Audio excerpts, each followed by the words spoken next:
Bienvenue sur Bulle de Bonheur, le podcast pour prendre le temps d'être heureux.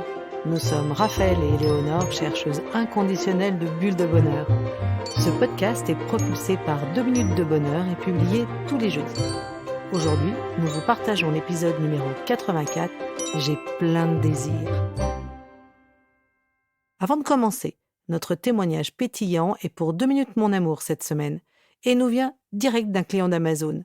Et il nous dit « 2 minutes de bonheur est un jeu fantastique pour redonner de beaux souvenirs à votre couple.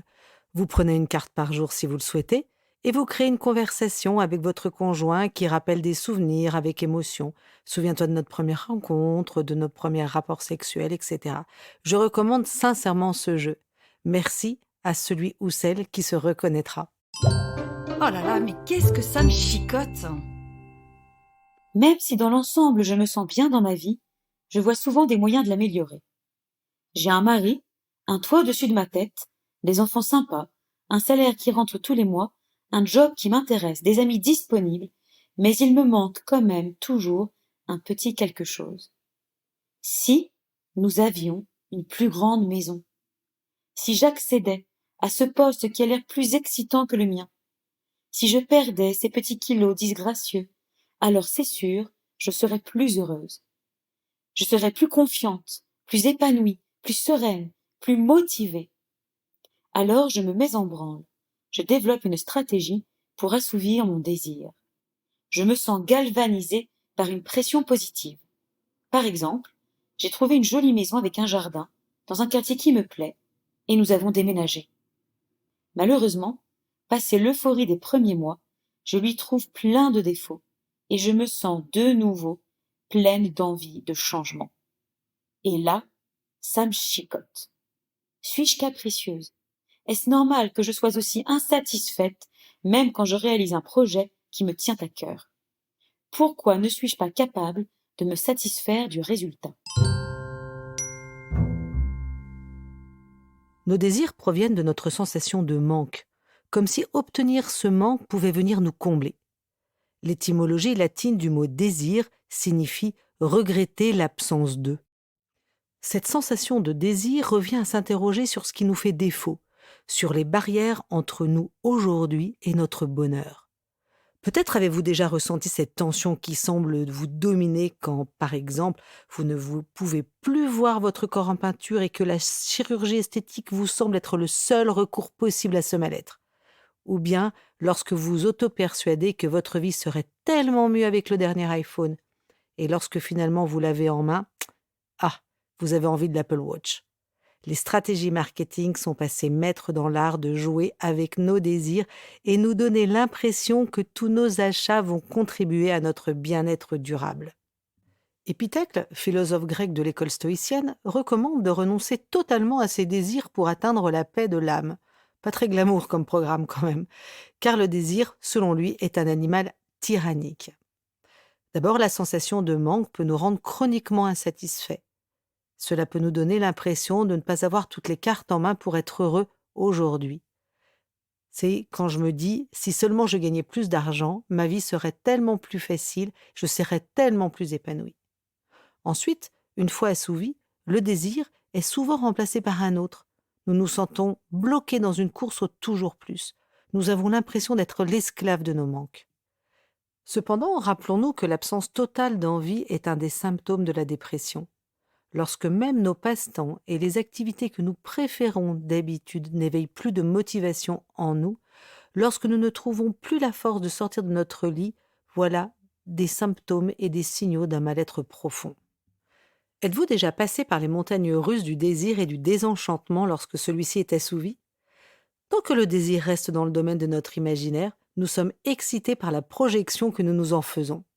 Puis, une fois que nous avons assouvi notre désir, notre bonheur redescend lentement avec le temps. Par exemple, pendant des mois, vous avez souhaité obtenir ce poste dans votre job. Vous vous étiez imaginé gérer cette équipe, planifier des projets, développer vos idées grâce à cette nouvelle position. Une fois cette promotion obtenue, vous avez fait feu de tout bois. Vous avez été secondé par une équipe motivée. Et puis, avec le temps, vous avez recommencé à râler contre ce qui ne vous convenait pas dans la société, ou sur ces compétences qui vous font encore défaut, sur ces formations qu'on ne vous accorde pas assez souvent, sur certains collègues qui manquent de motivation. Et alors, vous avez commencé à regarder ailleurs, d'autres postes, d'autres compagnies. C'est aussi par exemple cet homme qui économise pendant des mois, voire des années pour s'offrir la voiture de ses rêves.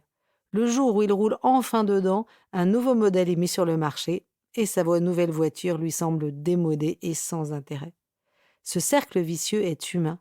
Tout le monde passe par ces phases. C'est ce qu'on appelle l'adaptation hédonique. C'est une étude très connue du docteur Brickman de l'université de Northwestern dans l'Illinois qui l'a mise en lumière en 1978. Les chercheurs se sont intéressés à 3 groupes d'individus.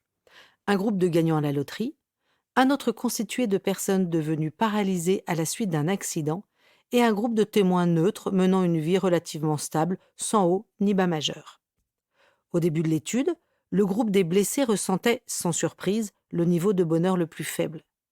Ils étaient cependant capables de focaliser leur attention sur les petites choses positives du quotidien, comme les compliments, le rire, alors que les gagnants du loto ne s'y montraient pas sensibles. L'étude s'est prolongée et les sujets ont été de nouveau interrogés sur leur niveau de bonheur. La conclusion est révolutionnaire. Au bout d'une certaine période, le niveau de bien-être des 3 groupes d'individus atteint le même niveau. Avec le temps, les gagnants du loto n'étaient plus aussi grisés par leurs gains rapides. Et les victimes d'accidents avaient été capables de s'adapter à leurs nouvelles conditions de vie. Leur résilience, je vous réfère à notre podcast 65, avait atténué leur souffrance au fil du temps. Cette étude démontre la formidable capacité d'adaptation des êtres humains. Une vraie force positive lorsqu'il s'agit de faire preuve de résilience. Par contre, le revers de la médaille, c'est que, par nature, nous ne sommes pas capables de capitaliser sur ce qui nous arrive de positif. Cette adaptation hédonique se produit à cause de 2 facteurs. D'abord, au fil du temps, nous percevons notre changement de condition comme un nouveau normal. Nous nous accoutumons. Nous avons de nouveau l'impression de vivre pas mieux qu'à l'ordinaire. Nous percevons de nouveau, du coup, des frustrations. Notre réflexe, jamais content, reprend le dessus. Ensuite, deuxième facteur, c'est que nous avons tendance à nous comparer aux autres. C'est parfois de la comparaison aux autres que jaillissent de nouveaux désirs et des envies. Cependant, mettons un bémol tout de même, certains changements de vie ne génèrent pas forcément d'adaptation hédonique.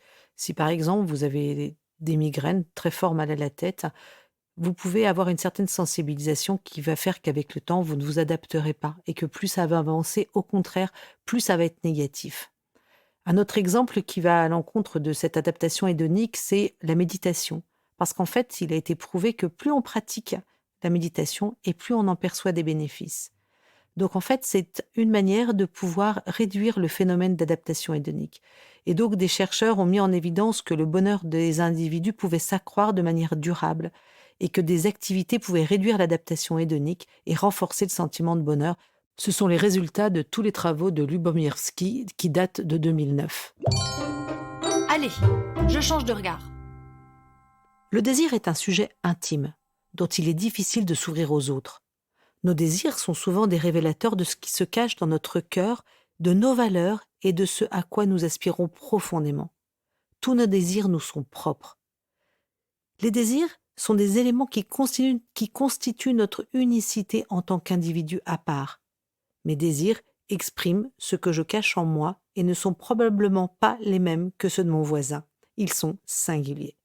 Par exemple, mon désir de créer ma propre société peut être un révélateur de mon besoin d'indépendance, de mon envie de liberté. Ça illustre aussi mon courage, mon besoin de prendre des risques et de sortir de ma zone de confort. Ou bien, j'aspire peut-être à créer, à contrôler 100% un projet qui me ressemble. Dans la même veine, mon désir d'écrire un roman est peut-être le signe que j'ai besoin de laisser la trace de mon passage, que j'ai besoin de transmettre quelque chose en héritage, peut-être aussi partager quelque chose ou témoigner. Interroger ces désirs pour y lire ce qu'ils disent de nous est un excellent exercice pour progresser sur le chemin de la connaissance de soi. Désirer est le propre de l'homme. C'est ce qui le différencie de l'animal. L'homme aspire naturellement à grandir et à s'épanouir. Il est en quête de sources de croissance personnelle. Et Spinoza va encore plus loin. Quand il dit « le désir », est l'essence même de l'homme. Instinctivement, nous souhaitons survivre et déployer la vie qui nous habite. L'homme serait animé d'un conatus, à la différence de l'animal. Le conatus, c'est cette force qui vient du désir de persévérer dans son être. En tant que corps, nous cherchons naturellement à vivre le plus longtemps possible et aussi dans des conditions confortables. En tant qu'âme, l'homme désire permettre à son âme d'accéder à de plus en plus de connaissances et de croître. Et puis aussi, l'homme est aussi émotion et nous avons envie de vivre des émotions plaisantes. Quand on parle de persévérer dans son être, ça me fait penser aux jeunes enfants. On est souvent étonné de voir qu'en dépit de leur jeune âge, ils savent très bien ce qu'ils veulent. Je suis souvent étonné de voir qu'en dépit de leur jeune âge, les enfants savent très bien ce qu'ils veulent. La moindre frustration ou la difficulté à accomplir quelque chose qui leur tient à cœur déclenche des crises pas possibles. Ça me fait penser à mon fils qui s'entêtait à vouloir faire lui-même ses lacets et pouvait y passer des heures. Et si j'avais le malheur de faire obstacle et d'essayer de l'aider, je passais un sale quart d'heure. C'est incroyable combien ces désirs, les désirs des enfants, les poussent à se développer. Que se passe-t-il dans mon corps avec le désir ? Quand je visualise quelque chose auquel je tiens et que j'ai envie d'avoir, notre cerveau se met à sécréter de la dopamine. Vous savez, cette petite molécule du bonheur, on en a déjà plein de fois parlé. La dopamine, c'est l'hormone du « je cherche » pour combler un manque. C'est l'espoir de l'accomplissement du désir qui déclenche la libération de la molécule.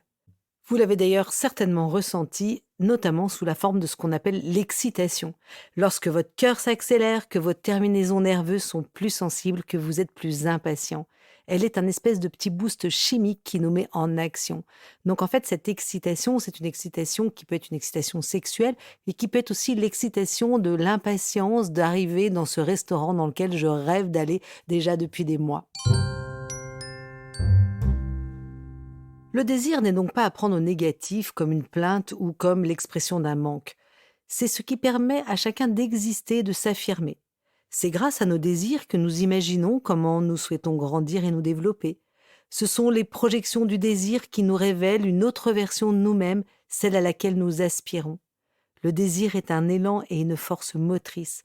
C'est souvent en nous imaginant meilleurs, plus beaux, plus intelligents que nous avons le petit coup de pouce pour nous lancer.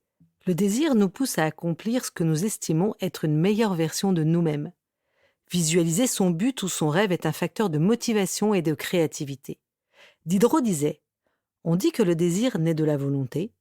C'est le contraire, c'est du désir que naît la volonté. Le désir est fils de l'organisation. » Nous puisons dans nos ressources pour inventer des moyens d'assouvir notre désir. Rappelez-vous, dans notre bulle de bonheur 81, je pratique le whoop. Par exemple, grâce à la visualisation, vous allez vous imaginer avoir une relation apaisée avec votre ado. Vous allez identifier tous les éléments concrets qui marqueront que vous avez atteint votre objectif, comme aller faire du shopping ensemble et profiter de ce bon moment de complicité, l'écouter s'épancher sur ses états d'âme au coin du feu, le regarder sortir le samedi soir avec confiance. Maintenant que vous visualisez le résultat que vous souhaitez obtenir, vous pouvez identifier tous les chemins pour l'atteindre. Bref, vous développez des trésors de créativité pour consolider la relation dès aujourd'hui. Et là, vous vous y mettez, c'est le petit coup de pouce qui vous permet d'avancer. Le désir nous met donc en action, nous pousse à combler le manque. Spinoza affirme que lorsque le désir est libre et que ce désir correspond à nos aspirations intérieures et à nos valeurs, rappelez-vous, on en a parlé dans notre bulle de bonheur 75 sur les valeurs, le désir est une grande source de joie. Et comme vous le savez, grâce à notre bulle de bonheur numéro 9, je cultive la joie est l'émotion de l'énergie positive. Elle donne de l'élan, elle pousse à l'action, elle favorise l'optimisme. La joie dynamise et donne envie d'avancer. Elle est donc souvent associée à la réalisation de soi et à la réussite. C'est donc un cercle vertueux. Désirer, c'est avancer, et avancer nous procure de la joie qui nous donne un supplément d'élan. Je compléterai en disant que si les désirs que nous assouvissons sont en lien avec nos valeurs et le sens que nous voulons donner à notre vie, alors non seulement la joie est décuplée, et aussi l'adaptation hédonique sera moindre. Ça serait par exemple pour une personne particulièrement altruiste, la différence de ressenti durable entre un week-end un peu fou organisé entre amis et un week-end qui a pour but entre amis d'entreprendre la réfection d'une maison pour une famille qui en a besoin. Peut-on aussi considérer que les désirs non assouvis sont positifs? Le désir s'inscrit dans le temps. Désirer, c'est attendre. Qui plus est, une fois que le désir est assouvi, il n'existe plus. Durant la période d'attente, le désir grandit, il se nourrit de lui-même grâce à notre imagination. Avec le temps, nous construisons encore mieux notre désir et nous éprouvons le plaisir d'attendre quelque chose. Par exemple, vous désirez faire un tour du monde. Entre le moment où vous imaginez votre itinéraire et le moment où vous appuyez sur la souris pour acheter vos billets d'avion, votre désir s'est considérablement intensifié. Plus l'attente est longue, plus le vrai désir grandit et plus l'espace de fécondité est grand. L'attente permet aussi de filtrer nos désirs. Mis à l'épreuve du temps, les désirs se maintiennent ou non. Nous renonçons à certaines envies, à certains élans. Le temps nous a permis de prendre du recul ou de nous interroger sur la connexion entre ces désirs et nos valeurs, ou nos besoins, nos aspirations profondes. Pour illustrer cela, j'aime bien utiliser l'image suivante. Qu'est-ce qu'on conseille à quelqu'un qui est complètement accro du shopping?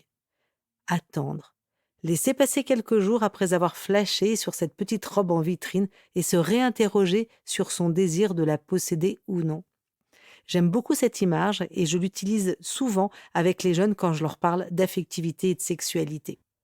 Et oui, les désirs sont grands chez les jeunes et c'est merveilleux d'ailleurs, et ça vaut le coup de les interroger et de temps en temps de les faire patienter. Enfin, savourer un désir non assouvi, c'est possible aussi. Le désir est comme un chemin dont nous pouvons profiter pleinement. Profiter de la route vers l'assouvissement ou non de ces désirs est aussi le principal barrage à notre capacité d'adaptation. Mihaly Csikszentmihalyi, c'est un nom imprononçable, qui est psychologue hongrois contemporain, a introduit la notion de flux dont nous vous reparlerons dans une prochaine bulle de bonheur.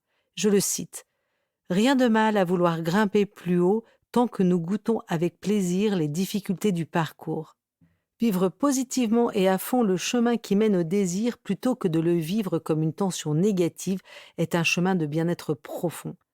Nous apprécions alors nos activités, nous mettons en application nos talents, nous conservons un certain niveau de contrôle de nos émotions. Imaginons par exemple que vous nourrissez le désir d'avoir votre propre chez vous, votre maison. Vous imaginez le quartier, l'agencement, le look, la lumière, l'ambiance, les meubles que vous aimeriez y mettre. Au fil du temps, vous vous procurez même des éléments de déco que vous aimeriez y installer. Votre joie se nourrit de la préparation de cet appartement, de cette maison, et de l'attente de l'assouvissement de votre désir. Pour terminer, j'aimerais vous donner 3 pistes complémentaires à explorer pour vivre pleinement vos désirs sans souffrir d'insatisfaction chronique. Tout d'abord, pratiquez la gratitude. Nous en avons parlé dans notre bulle de bonheur 20. La gratitude nous permet de savourer les événements positifs. Effectivement, en nommant le positif de votre journée, vous évitez de prendre tous ces petits événements pour acquis et vous restez alors dans un bain d'émotions positives. Une autre idée, on en a parlé aussi au début de notre podcast. Réfléchissez à ce que vos désirs vous révèlent sur vos besoins et vos valeurs profondes. Peut-être qu'il y a plusieurs manières de vous épanouir au-delà de l'objet de votre désir. Par exemple, si vous ressentez le désir de voir davantage votre famille, ce projet ne se réalise peut-être malheureusement pas toujours facilement. Peut-être est-ce un révélateur que vous souhaitez prendre soin des autres, ou alors que vous aimez voir du monde, ou encore que vous aimez vous retrouver dans votre maison familiale parce que ça vous fait du bien. Bref, il y a autant de lectures possibles et de chemins de croissance qu'il y a d'individus. Interroger ses désirs, c'est apprendre à mieux se connaître. Dernière piste, renforcez vos relations. Les liens que nous tissons avec les autres résistent à l'adaptation hédonique. Il semble que nous soyons capables de profiter longtemps de la qualité de nos relations aux autres, d'une belle amitié ou d'une vie de couple épanouie. C'est vraiment ce que nous défendons avec les jeux 2 minutes. Allez faire un petit tour par notre bulle de bonheur 79, nous en parlons, elle s'appelle « Je crée du lien social ». Et hop, je me lance. Résumons. 1. Le désir est humain et révèle nos valeurs intimes et notre singularité. 2. Nous portons en nous une tendance naturelle à l'insatisfaction, car nous nous adaptons à nos changements de vie, qu'ils soient positifs ou négatifs. 3. Le désir est fécond. Plus qu'un manque de quelque chose, Le désir nous met en action pour l'obtenir. 4. Désir et attente constituent un cocktail de bien-être à long terme. Alors à vous de jouer, chers auditeurs. C'est parti. Piochons une carte dans 2 minutes ensemble. Je choisis un de mes désirs, je pense à ce qu'il dit de mes aspirations et j'identifie une piste pour le concrétiser. Et nous voici de terminer avec Jacques de Bourbon-Busset qui fait des petites mousses cette semaine en nous disant « J'ai compris que de l'alliance de la cohérence et du désir naissait la joie. » Avec Bulle de Bonheur, prenez le temps d'être heureux. Merci pour votre écoute. Si vous avez aimé, dites-le nous avec 5 étoiles.